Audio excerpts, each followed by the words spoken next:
con 25 minutos. Hemos tenido entonces esta conferencia de prensa para el lanzamiento de un mes muy especial por la batalla de Junín, 195 años. Vamos nosotros ahora a continuar con lo que es la Conferencia Internacional de Tributaciones Económicas del congresista Rolando Reategui a las 12:25.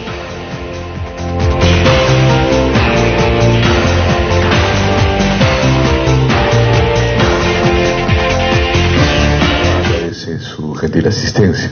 Estamos reunidos en el auditorio Andrade Carmona del Congreso de la República con motivo de la Conferencia Internacional de Tributación y Economía. Esta conferencia internacional está organizada por el despacho del congresista Rolando Reategui. Vamos a dar inicio a esta conferencia internacional con las palabras de bienvenida a cargo del señor congresista Rolando Reategui. Él es congresista de la República en los periodos 2000 a 2021, 2006-2011, 2011-2016, 2016-2021, licenciado en Economía por la Universidad del Pacífico, a quien vamos a recibir con fuertes aplausos.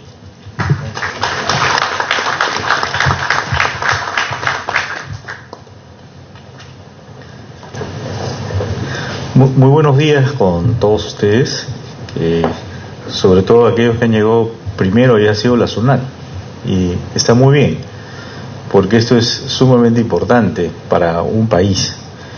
Y agradecerles por la presencia de cada uno de ustedes y también saludar especialmente a nuestros distinguidos invitados, miembros de la empresa mexicana Manejo de Recursos y Controles Inteligentes, tanto al doctor Marcos Campos Ambrosio, doctor José Antonio Pérez Ramos, magíster Álvaro Bocanegra Landeras, doctor Marco Pérez Ángeles, doctor Cuauhtémoc Talavera Moncayo y todo el equipo que han venido con ustedes, y a los señores invitados.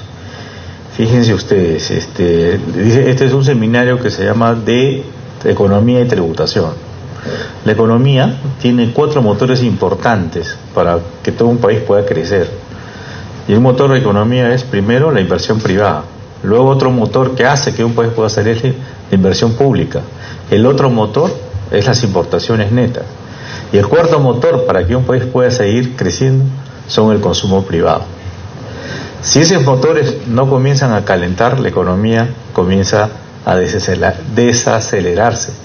Y ahora vemos que la inversión pública y sobre todo el consumo privado se han desacelerado de una manera que hacen difícil realmente la recuperación de un país.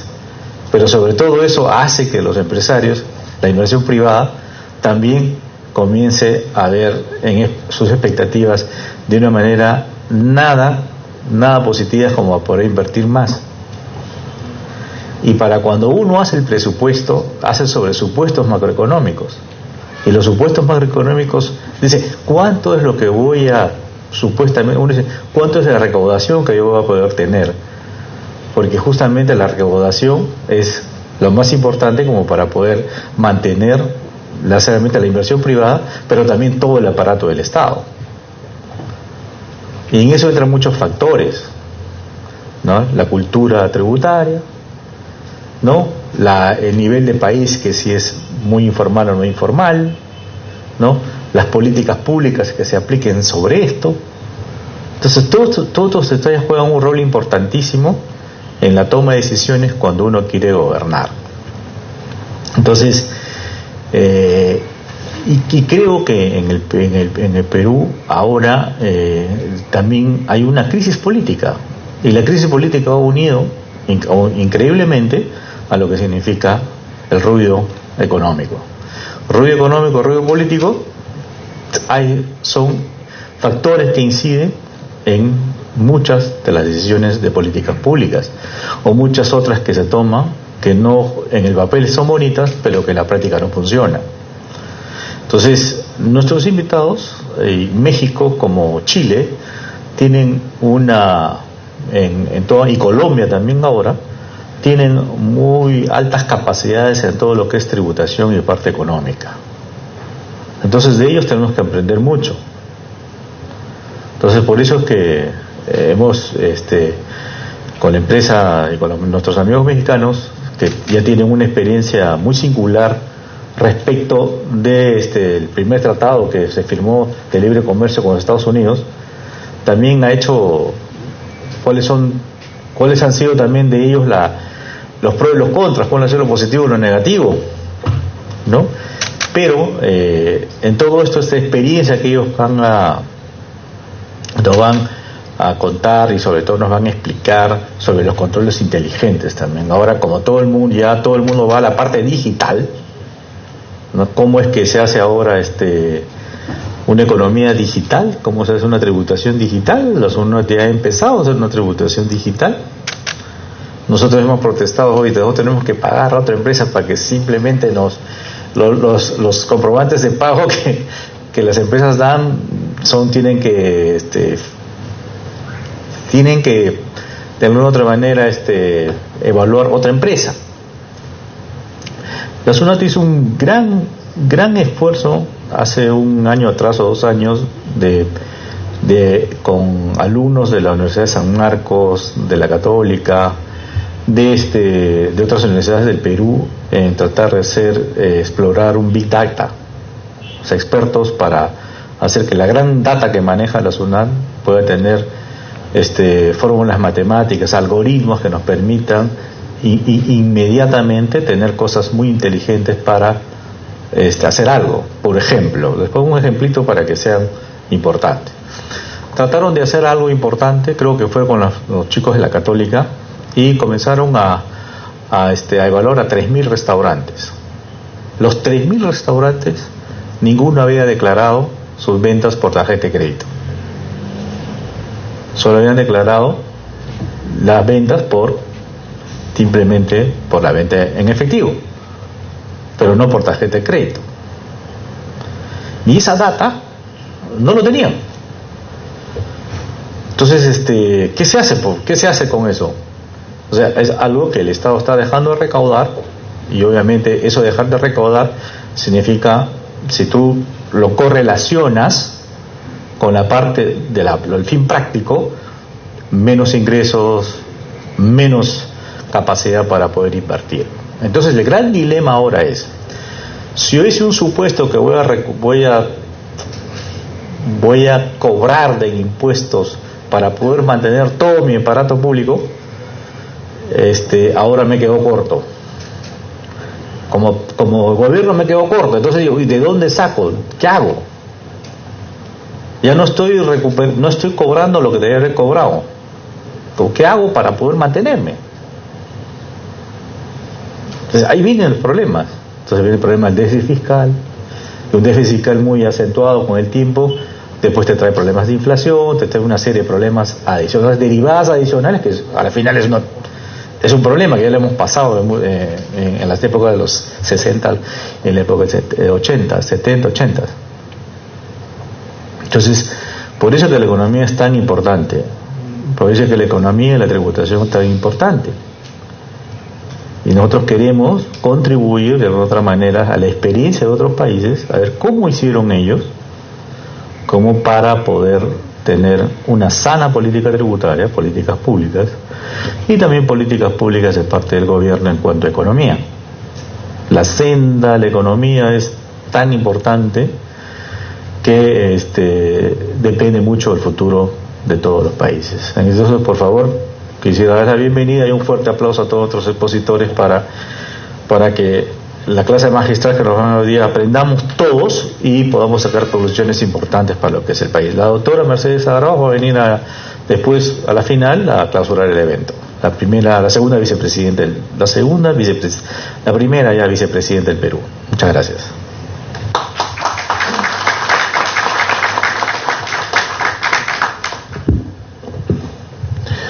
Gracias también al congresista Rolando Riategui por las palabras de bienvenida en esta conferencia internacional Tributación y Economía. El tema a tratar es facturación electrónica en Latinoamericana. Está con nosotros el doctor Marcos Campos Ambrosio, él es director comercial de la empresa de manejo y recursos de controles inteligentes, licenciado en Contaduría Pública de la Universidad Autónoma Benito Juárez, de OAXA y licenciado en Derecho de la Universidad Nacional de México, maestro en Impuestos por el Instituto Fiscal Empresarial y con maestría en Derecho Constitucional y Amparo de la Universidad Nacionalista de México. Dejo con ustedes al doctor Marco Campos.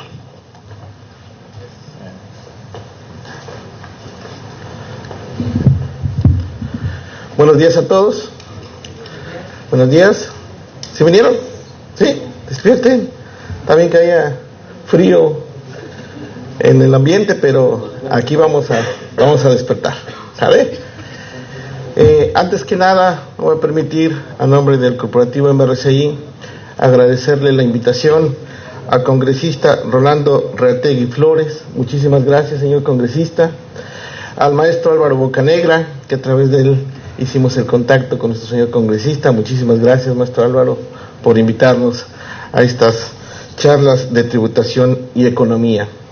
Bien, pues el tema que yo voy a abordar es facturación electrónica en Latinoamérica, el cual pues ha venido a revolucionar no nomás a los países latinos, sino a todo el mundo. En Europa, en Asia, también la facturación electrónica está a la orden del día. ¿Por qué? Afortunadamente, con el avance tecnológico, todos los países, inclusive los subdesarrollados, como nos llaman, incluyendo Perú y México, hemos avanzado tecnológicamente en las últimas décadas de una manera increíble. Actualmente, pues, las dos potencias económicas, como lo son Estados Unidos y China, se están peleando no únicamente el poder económico, sino inclusive el poder militar. ¿Cuántos no hemos escuchado de la famosa tecnología 5G, ¿no? Que México, Estados Unidos y China se la están peleando quién va a implementar primero esa tecnología. ¿Por qué? Porque obviamente va a ser el canal de comunicación más importante a nivel mundial, y yo creo que quien lo implemente pues va a llevar un paso adelante en la economía del mundo y en la parte militar seguramente. Bueno, es por ello que es importante conocer cómo funciona la facturación electrónica en Latinoamérica, o qué es una factura electrónica, ¿no? Yo creo que es la parte que primero hay que conceptualizar. No sé si tengan algún apuntador o me apoyan avanzando las diapositivas. ¿Quién tiene a cargo? Bien, vamos a ver primeramente que nada el concepto de facturación electrónica, ¿no? Veo gente muy joven, ¿no? Yo creo que a ellos ya no les tocó la factura en papel, ¿verdad? ¿O sí todavía les tocó? No, yo creo que ya no, ¿verdad? Ya muchos de ustedes entraron a la era digital y con un clic hacen su factura, ¿no? Bueno, ¿qué es un comprobante fiscal?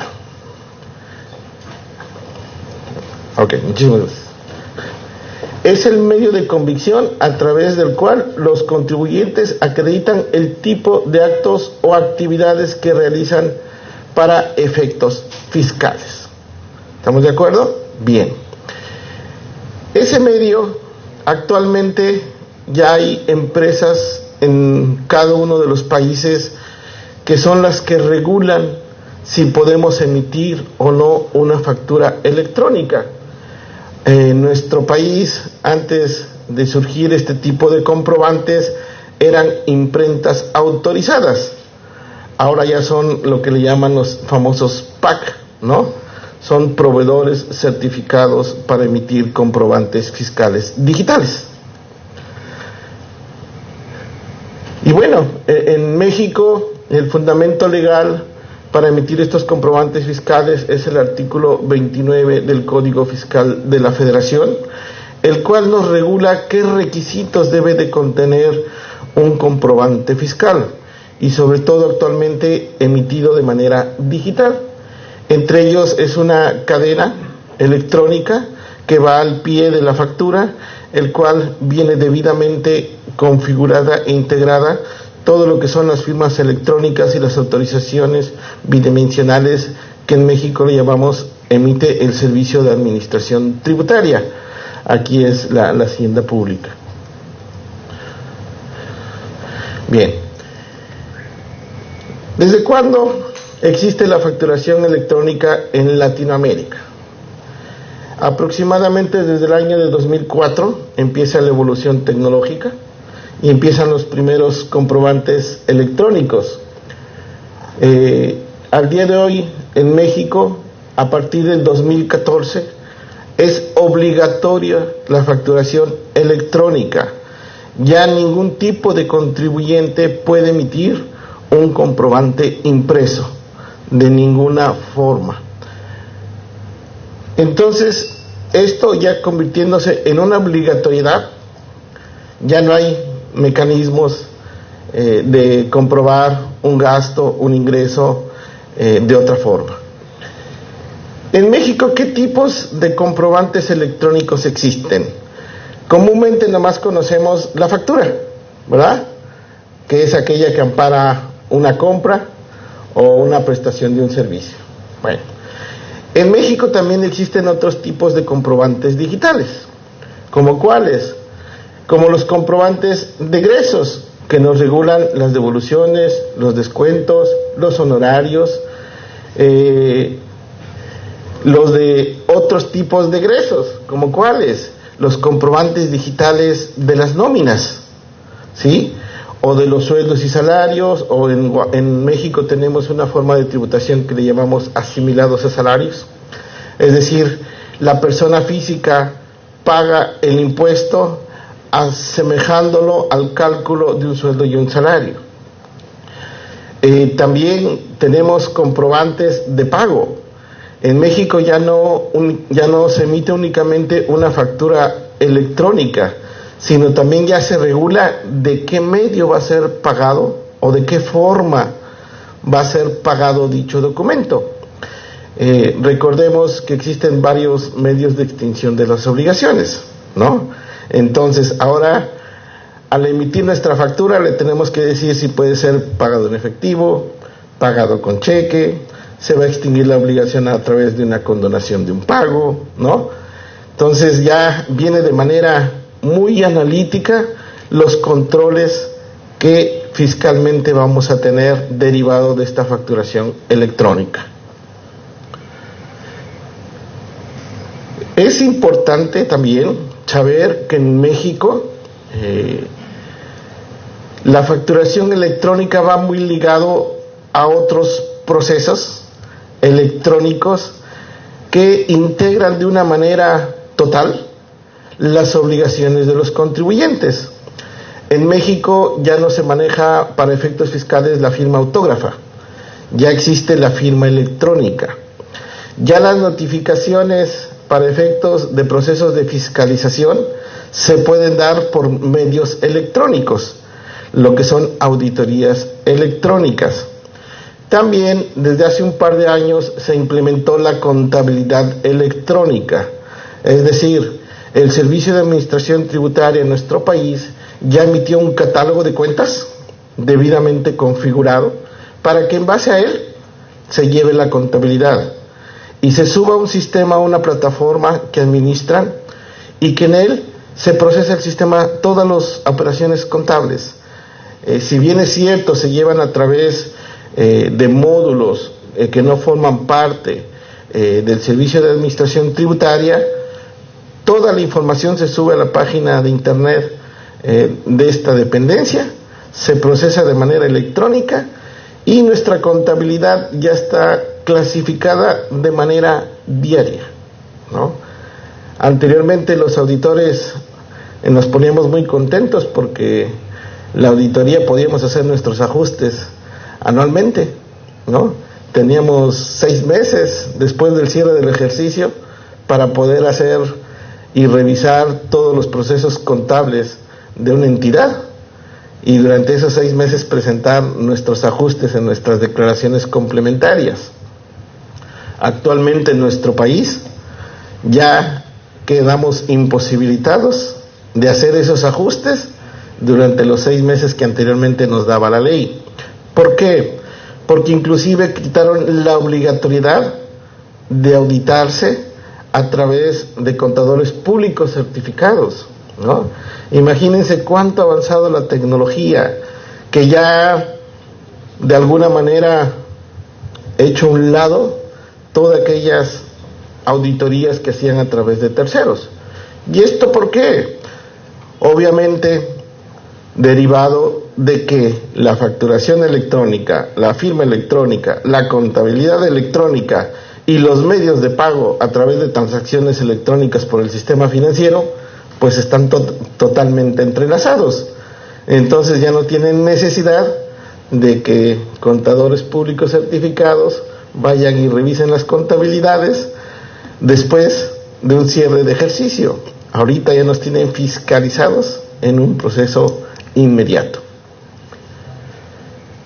Bueno, y aquí vienen lo que les comentaba yo hace un momento, que el contribuyente tiene que pedir autorización para emitir su comprobante fiscal a través de un PAC, a través de un proveedor de servicios, y el PAC es quien nos emite el famoso comprobante fiscal digital.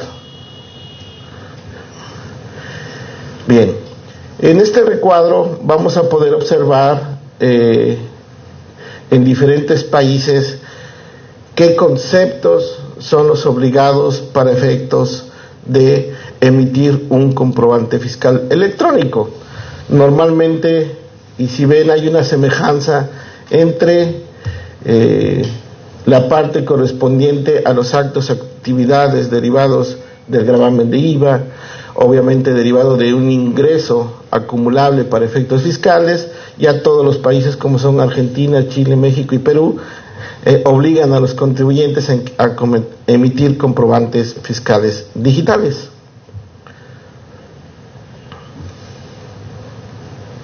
Y ahí vienen todos los comparativos de qué obligatoriedades están obligados. ¿Cuáles son las ventajas de la facturación electrónica? Muchos podríamos pensar que nuestros gobiernos pensaron mucho en facilitarnos la vida, ¿verdad? Y bueno, obviamente sí nos la facilitaron, pero yo creo que a quien más le está beneficiando esa parte de la tecnología, pues es a los gobiernos, ¿no? ¿Por qué? Porque tienen un mayor control, ¿no?, en las revisiones. Si ya todo está en un sistema integral de las haciendas públicas, pues ya no necesitan estar inclusive compulsando operaciones entre terceros, ¿no?, porque ellos mismos son los que lo controlan. La captura de documentos, las firmas de autorizaciones, el personal que requieren, por ejemplo, para iniciar un proceso de fiscalización. En México, creo que el año pasado despidieron aproximadamente al 40% de los auditores del SAT, ¿no? ¿Y esto por qué? Porque obviamente la tecnología los desplazó. Ya el SAT no necesita un aparato tan grande para revisar las obligaciones de los contribuyentes. Basta con que entre a su sistemita, ponga el RFC y diga quién le facturó a quién, ¿no? Si le facturaron ingresos, deducciones, inversiones, y el SAT ya de manera automática, y además me atrevo a aseverar que en tiempo real puede obtener la información de cada uno de los contribuyentes.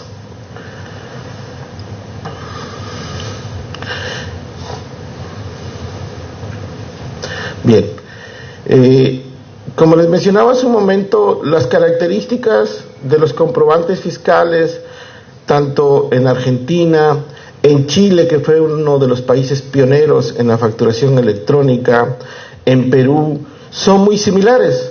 Son a través de empresas PAC las que emiten esos comprobantes y son las que le dan el efecto fiscal o le dan la facultad de que el contribuyente efectúe la deducción con todos los requisitos fiscales de acuerdo al país que se rija, ¿no? Podríamos concluir que la economía actualmente en el mundo globalizado que existe depende 100% de la facturación electrónica o de los medios electrónicos.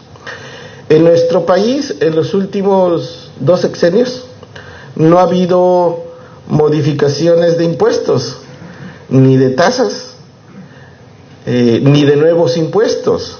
¿Por qué? Porque nuestro gobierno le apostó a las revisiones y a los procesos de fiscalización electrónicos, derivado a que ya tiene la información en tiempo real. Es por ello que nuestra economía en México se ha mantenido sin que existan nuevos impuestos, sin que haya gravámenes a otros tipos de actividades, y con ello mantener una economía a nivel del Producto Interno Bruto en su crecimiento aproximadamente entre de un 1% y un 6% derivado de las políticas económicas que nuestro país ha definido en los últimos 6 años aproximadamente, ¿no? Creo que por el tiempo le voy a dar lugar al doctor José Antonio Pérez Ramos a que siga con el siguiente tema. Espero que esta información les haya servido y pues estemos preparados, ¿no?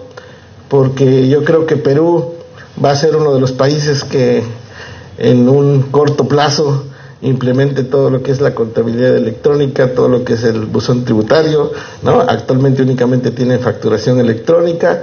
Entonces, los jóvenes que ya nacieron con el chip integrado y que ya nada más le dan clic a todos los móviles y a las tablets y a las computadoras, se les va a facilitar mucho. Los que de alguna manera sufrimos un poquito somos aquellos que nacimos hace 4 o 5 décadas, ¿no? Sí, bueno. Bueno, pues muchísimas gracias a todos, ¿no? Y los dejo con el doctor. No sé si antes una preguntita, alguien de ustedes tiene algo porque es importante, porque si esto ha desfasado y dicen que el 40% de los auditores salieron del SAT, como llaman allá, dice, ¿cuál es el futuro de los contadores? O sea, ¿cuál es? O sea, ¿hacia dónde vamos, no? Bueno, yo no soy contador, pero ¿hacia dónde vamos, no? En realidad, o sea, ¿cuál? Los despidieron, o sea, no hay una forma de poder reubicarlos o ir a otros caminos, porque si va a ser todo electrónico, ya no va a ser fácil para uno pequeño de repente, no va a ser posible contratar ya a un contador, si todo te va a llevar a administración tributaria. ¿Sí, una pregunta? ¿Sí? ¿Cómo te llamas? Sí,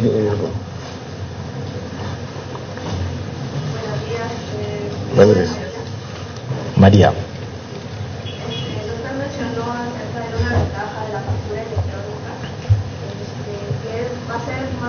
Va a haber más control en el gobierno. Entonces, bueno, yo puedo ver lo que hay a veces ciertos de control, digamos, también no resulten en internet, que tal vez se puede ver de alguna manera afectada la factura electrónica y puede, por lo tanto, sufrir una variación, digamos, con respecto a los montos, ¿no? Entonces, en este caso, ¿de qué manera se puede volver más seguro, volver más seguridad en este caso? Bueno, fíjate que tecnológicamente es muchísimo más seguro emitir un comprobante electrónico, porque los mecanismos de seguridad de los procesos internos de los robots que lo emiten son casi infalibles, ¿no? Y de hecho tú puedes verificar en México, en el portal del SAT, todos los datos que emitió para determinado comprobante fiscal y que sea real, ¿no? Tú entras con el RFC del contribuyente que te emitió la factura, con tu factura, y te dice si efectivamente fue emitido por el Servicio de Administración Tributaria o no, ¿no? Entonces, con esta tecnología ya te quitas de cualquier error, e inclusive de, como le podemos llamar, ¿no? De facturas falsas, ¿no? Porque la puedes corroborar de manera inmediata en el portal del SAT. Sí, Sí, señorita, después Ronald Castillo.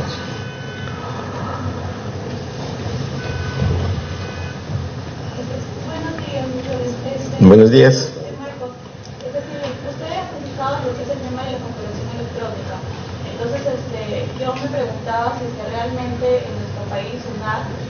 está enfocado o realmente cómo se va a llegar a garantizar la eficacia de esa institución, ¿no? Toda vez de que vemos de que muchas veces el sistema de por sí está fallando. Bueno, yo en realidad no soy contadora, no voy a ser abogada, pero tengo a muchos amigos que son contadores y siempre se suelen quejar de este sistema. Entonces, si bien es cierto, recién se está implementando, pero también es cierto de que no sabemos de aquí a cuánto tiempo realmente se va a llegar a ver el tema de... Mira, yo estoy casi seguro que en no más de un par de años Perú va a estar a la vanguardia tecnológica de poder ir corrigiendo esos errores, ¿eh? No es cuestión de días, se lleva años. Claro, ¿no? claro. Sí, ¿no? Yo entiendo por el tema también que ustedes son los que están implementando y a la fecha, al parecer, podemos decir, ¿no?, que ya no existe evasión tributaria, por ejemplo.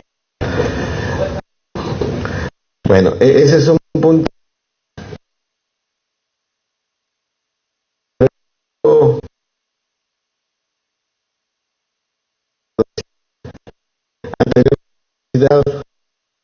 Facturas impresas al por mayor, y pues actualmente ya no la puedes duplicar porque tú entras al portal y existe únicamente un folio debidamente firmado electrónicamente, ¿no? Y eso pues obviamente disminuye en grandes porcentajes la defraudación en materia fiscal, ¿no? En México la defraudación también la están combatiendo, ya no por facturas falsas, porque con el timbrado o la emisión de facturas debidamente certificadas, pues es casi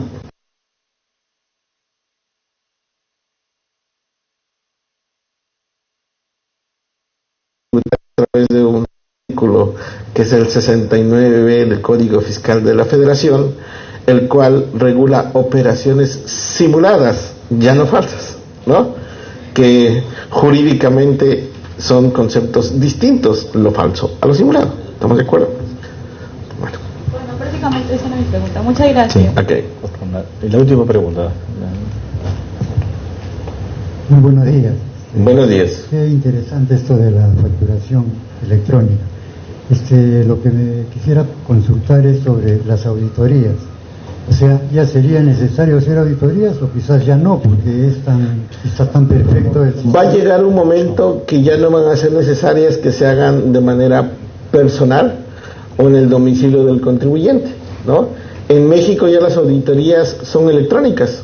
Ya nos llega nuestra notificación de que detectaron diferencias en el cumplimiento de nuestras obligaciones y nos marcan a detalle qué diferencias son, ¿eh?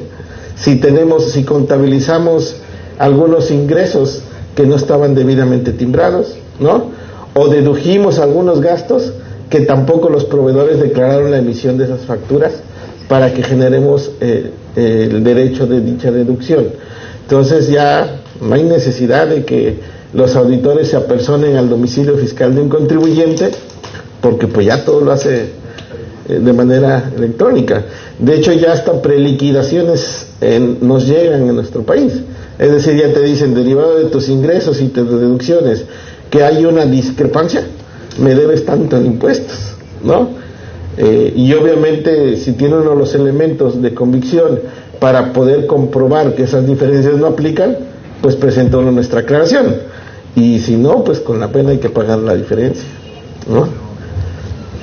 Doctor Campo, muy buenos días. Muy buenos días. Les saluda. El tema de la pregunta iba también casi enfocado en las dos anteriores, las primeras, y la tercera es que usted mencionó que gracias a la facturación electrónica México ya no tiene que elevar ni aumentar impuestos en su país. Acá en Perú el margen de las personas que están en el rubro de no afiliados o los informales es muy grande. No sé si es el mismo caso que en México. Sí, efectivamente tenemos el mismo caso, pero México lo está tratando de regular a través de lo que le llaman una ley de recursos de procedencia ilícita. Es decir, el sistema financiero, todo lo que queramos manejar en procesos formales, tiene que ser a través del sistema financiero, ¿no? Inclusive el manejo de las tarjetas de crédito. En México hay un máximo de depositarle en efectivo una tarjeta de crédito de 40,000 pesos. Y no nada más a una tarjeta de crédito, sino a todas las tarjetas de crédito que una persona física tenga. Lo máximo que le puede pagar son 40,000 pesos. Y con eso créame que nos tienen totalmente controlados, ¿no? Y con ello pues obviamente nos obligan a entrar a la formalidad, ¿no? Porque si no pagamos nuestras tarjetas a través del sistema financiero vía transacciones por cheques o por transferencias, pues obviamente tenemos una discrepancia fiscal, y que eso es lo de menos para un efecto administrativo, sino que también nos estamos convirtiendo, como le llamamos coloquialmente, lavadores de dinero, ¿no? Aunque no se dé el supuesto, ¿no? Lavado de activos. O lavado de activos, que es un tema que va a ver ahorita el doctor Marcos Pérez más adelante con ustedes, ¿no? Bueno, un fuerte aplauso para el doctor Campos por su brillante exposición. Muchas gracias.